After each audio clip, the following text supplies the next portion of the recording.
ராதே கிருஷ்ணா. நீங்கள் பார்த்துக்கிட்டு இருக்கிறது துளசி கல்யாணம். கார்த்திகை மாதம் பிரபோதினி ஏகாதசிக்கு பின்வரும் துவாதசி நாளில் துளசி கல்யாணம் நடத்துவாங்க.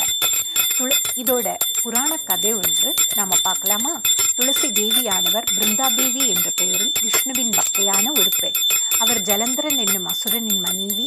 ஜலந்தரன் விஷ்ணுவின் சக்தியால் உருவானவன் என்பதால் அவனை யாரும் வெல்ல முடியவில்லை.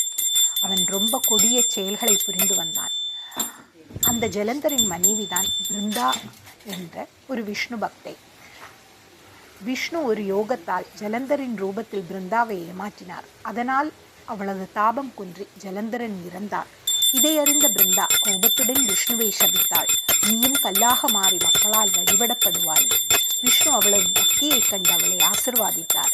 நீ துளசி செடியாய் பூமியில் வாழ்வாய். எனது தாமரை கண்கள் உன்னை மணந்து கொண்டாடப்படும் என்று அருளினார். அதனால் துளசி தேவியும் விஷ்ணுவும் திருமணம் செய்து கொள்கின்ற நாள் துளசி கல்யாணம் எனப்படுகிறது. இது பகவானுடன் பக்தரின் ஒன்றிணைவு எனவும் நாம் பொருள் கொள்ளலாம். இதை எப்படி செய்யறாங்கன்னு, துளசி மாடம் அலங்கரித்து அதன் முன் விஷ்ணு சாலிகிராமம் அல்லது கிருஷ்ணர் வைத்து பூஜை செய்வார்கள். மஞ்சள், குங்குமம், மலர், தீபம், நைவேத்தியம் வைத்து கல்யாணம் போல நடத்துவார்கள்.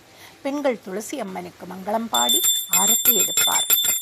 இதனால் குடும்பத்தில் சாந்தி, வளம், நல்ல பொருள் நலம் கிடைக்கும். பக்தி, நற்குணம், சுத்தம் ஆகியவை இதனால் வளர்கின்றன. ராதே கிருஷ்ணா.